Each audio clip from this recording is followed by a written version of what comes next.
The hook is an excellent punch for attacking and counterattacking, and has a tremendous amount of power. When throwing the hook, the arm stays at a 90-degree angle. The fist can be in the horizontal position or the vertical position. Typically, the vertical position, palm facing you, is for a tight hook. The horizontal position, with the palm facing the floor, would usually be used if your opponent is a little bit further away and you're going to have to reach out a little bit. Remember to keep the wrist straight, otherwise you could jam it or injure it when you make contact.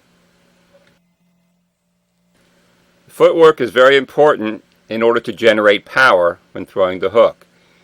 If you only use the upper body, you're not going to be able to get a lot of power behind the punch.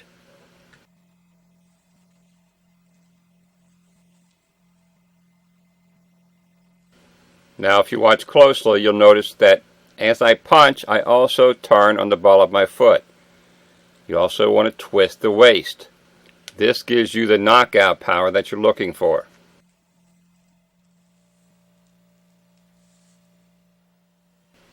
By turning the foot and the hips, this will also put your fist in the proper position.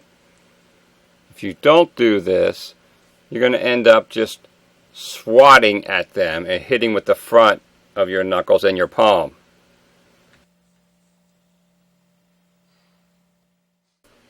Now, as I said earlier, you want to keep your arm in a 90-degree angle position. Do not overextend as I'm doing here, because this will leave you wide open for a counter punch. When working with a partner, make sure that he moves around during the training and doesn't just stand in place. You also want to make sure that he brings the pads in and then presents them at different angles and different times and intervals, so the training doesn't get too static.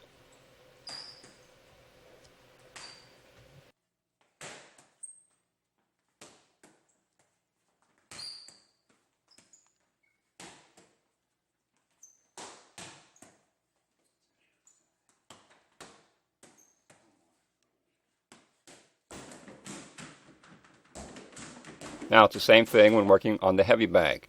Make sure you move around to add a sense of realism. Move your body, hit at different angles, bob and weave. You want to imagine that it's a live opponent that you're sparring against.